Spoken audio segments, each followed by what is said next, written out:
ಇನ್ನು ದೆಹಲಿಗೆ ತೆರಳಿದ್ದಂತಹ ಸಿದ್ದರಾಮಯ್ಯ ರಾಹುಲ್ ಗಾಂಧಿ ನಿವಾಸಕ್ಕೆ ಆಗಮಿಸಿದ್ದಾರೆ. ಕೆಲವೇ ಕ್ಷಣಗಳಲ್ಲಿ ಬ್ರೇಕ್ಫಾಸ್ಟ್ ಮೀಟಿಂಗ್ ಕೂಡ ಆರಂಭ ಆಗುತ್ತೆ. ಸಂಪುಟ ರಚನೆ, ಕಾಂಗ್ರೆಸ್ನ ಶಾಸಕಾಂಗ ಪಕ್ಷದ ಸಭೆ ಸೇರಿದಂತೆ ಹಲವು ವಿಚಾರಗಳ ಬಗ್ಗೆ ಚರ್ಚೆಯನ್ನು ಮಾಡೋದಿದ್ದಾರೆ ರಾಹುಲ್ ಗಾಂಧಿ ನಿವಾಸದಲ್ಲಿ ಸಿದ್ದರಾಮಯ್ಯ. ಹಂಗಾಮಿ ಮುಖ್ಯಮಂತ್ರಿ ಇವತ್ತು ಬೆಳಗ್ಗೆ ಅವರ ರಾಜೀನಾಮೆ ಅಂಗೀಕಾರ ಆಗಿದೆ. ಇಲ್ಲಿ ಕೆಲವೇ ಕ್ಷಣಗಳಲ್ಲಿ ಆರಂಭ ಆಗುತ್ತೆ ಬ್ರೇಕ್ಫಾಸ್ಟ್ ಮೀಟಿಂಗ್. ದೆಹಲಿಗೆ ನಿನ್ನೆ ತೆರಳಿದ್ರು, ಬಟ್ ಹವಾಮಾನ ವೈಪರೀತ್ಯದ ಹಿನ್ನೆಲೆಯಲ್ಲಿ ವಿಮಾನ ಜೈಪುರದಲ್ಲಿ ಲ್ಯಾಂಡ್ ಆಗಿತ್ತು. ಇವತ್ತು ಬೆಳಗ್ಗೆ ಅವರು ದೆಹಲಿ ತಲುಪಿದ್ದಾರೆ. ಈಗ ಅವರು ಲೋಕಸಭೆಯ ವಿಪಕ್ಷ ನಾಯಕ ರಾಹುಲ್ ಗಾಂಧಿ ಅವರ ನಿವಾಸಕ್ಕೆ ಬಂದಿದ್ದಾರೆ. ಕೆಲವೇ ನಿಮಿಷಗಳಲ್ಲಿ ಬ್ರೇಕ್ಫಾಸ್ಟ್ ಮೀಟಿಂಗ್ ಆರಂಭ ಆಗುತ್ತೆ.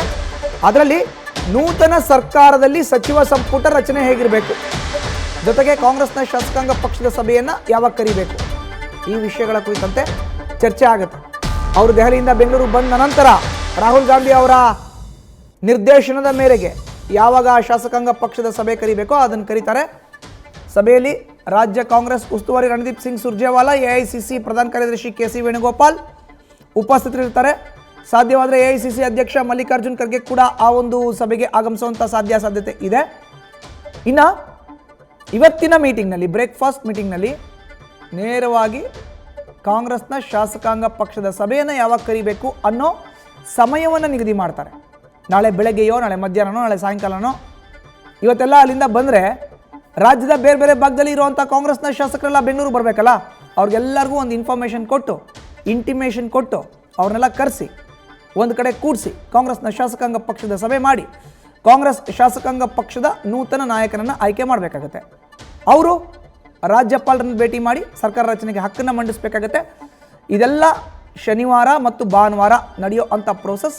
ಸೋಮವಾರ ಸಾಯಂಕಾಲ ಪ್ರಾಬಬ್ಲಿ ಗೋಧೂಳಿ ಲಗ್ನದಲ್ಲಿ ರಾಜ್ಯದ ನೂತನ ಮುಖ್ಯಮಂತ್ರಿಯಾಗಿ ಯಾರು ಆಯ್ಕೆ ಆಗ್ತಾರೆ ಅದನ್ನು ನಿರ್ಧಾರ ಮಾಡಲಾಗುತ್ತೆ. ಇನ್ನು ಮೊದಲನೇದಾಗಿ ಕಾಂಗ್ರೆಸ್ನ ಶಾಸಕಾಂಗ ಪಕ್ಷದ ಸಭೆ ಯಾವಾಗ ಮಾಡಬೇಕು ಅಂತ ರಾಹುಲ್ ಗಾಂಧಿ ಅವರ ಹತ್ರ ಮಾರ್ಗದರ್ಶನ ತಗೊಂಡ್ಮೇಲೆ ಸರ್ಕಾರದಲ್ಲಿ ಯಾರಿರಬೇಕು, ಯಾವ ಮಾನದಂಡದ ಆಧಾರದ ಅಡಿಯಲ್ಲಿ ಸಚಿವರನ್ನ ಆಯ್ಕೆ ಮಾಡಬೇಕು, ಜೊತೆಗೆ ನಾನು ರಾಜೀನಾಮೆ ಕೊಟ್ಟಿದ್ದೀನಲ್ಲ, ನನ್ನ ಜೊತೆಯಲ್ಲಿ ಗುರುತಿಸ್ಕೊಂಡಂಥವ್ರಿಗೆ ಯಾವ್ಯಾವ ಸ್ಥಾನಮಾನ ಬೇಕು, ಯಾವ್ಯಾವ ಇಲಾಖೆ ಬೇಕು, ಇದನ್ನು ಕೂಡ ಇವತ್ತು ರಾಹುಲ್ ಗಾಂಧಿ ಅವರ ಹತ್ರ ಮಾತನ್ನು ಆಡೋರು ಇದ್ದಾರೆ ಸಿದ್ದರಾಮಯ್ಯ.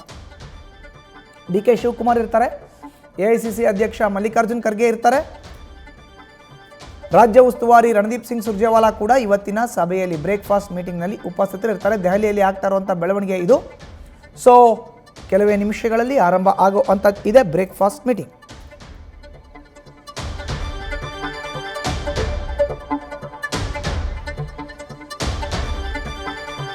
ಇನ್ನು ನಿನ್ನೆಯಷ್ಟೇ ಮುಖ್ಯಮಂತ್ರಿ ಸ್ಥಾನಕ್ಕೆ ರಾಜೀನಾಮೆ ಕೊಟ್ಟಂತ ಸಿಎಂ ಈಗ ಹಂಗಾಮಿ ಸಿಎಂ ಆಗಿದ್ದಾರೆ. ದೆಹಲಿಗೆ ತೆರಳಿದ್ದಾರೆ. ದೆಹಲಿಯಲ್ಲಿ ಬ್ರೇಕ್ಫಾಸ್ಟ್ ಮೀಟಿಂಗ್ನಲ್ಲಿ ಕೆಲವೇ ಕ್ಷಣಗಳಲ್ಲಿ ಅವರು ಭಾಗಿ ಆಗ್ತಾರೆ. ರಾಹುಲ್ ಗಾಂಧಿ ನಿವಾಸವನ್ನು ಅವರು ಈಗ ತಲುಪಿದ್ದಾರೆ ಅನ್ನೋ ಮಾಹಿತಿ ಲಭ್ಯ ಆಗಿದೆ.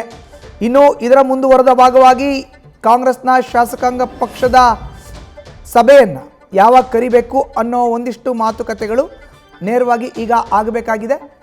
ಅದಾದ ಬಳಿಕ ಸಂಪುಟ ರಚನೆ, ನೂತನ ಮುಖ್ಯಮಂತ್ರಿ ಅವರು ರಚನೆ ಮಾಡೋ ಅಂಥ ಸಂಪುಟದಲ್ಲಿ ನಮ್ಮ ಪರ ಯಾರೆಲ್ಲ ಇರಬೇಕು, ನಮ್ಮ ಬೆಂಬಲಿಗರು ಯಾರೆಲ್ಲ ಇರಬೇಕು, ಅಹಿಂದಾಗೆ ನೀವು ಹೆಚ್ಚಿನ ಮಾನ್ಯತೆ ಕೊಡಬೇಕು, ಮನ್ನಣೆಯನ್ನು ಕೊಡಬೇಕು. ಕಾರಣ ಏನು ಅಂತ ಹೇಳಿದ್ರೆ, ನಾನೊಬ್ಬ ಹಿಂದುಳಿದ ವರ್ಗಕ್ಕೆ ಸೇರಿದವನು, ಅಹಿಂದ ನಾಯಕನಾಗಿ ಗುರುತಿಸ್ಕೊಂಡಂಥವನು. ಮುಂಬರುವಂಥ ದಿನದಲ್ಲಿ ಕಾಂಗ್ರೆಸ್ ಪಕ್ಷ ಮತ್ತೆ ರಾಜ್ಯದಲ್ಲಿ ಅಧಿಕಾರಕ್ಕೆ ಬರಲಿಕ್ಕೆ ಅಹಿಂದ ವೋಟ್ ಬ್ಯಾಂಕ್ ಬಹಳ ಮುಖ್ಯ ಆಗುತ್ತೆ.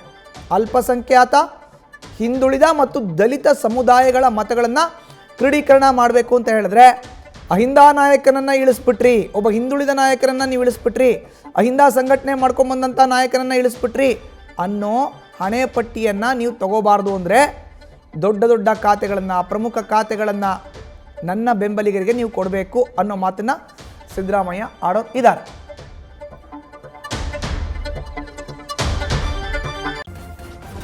ನ್ಯೂಸ್ ಫಸ್ಟ್ ನಿರ್ಭೀತಿಯಿಂದ ನಿಮ್ಮ ಪರವಾಗಿ.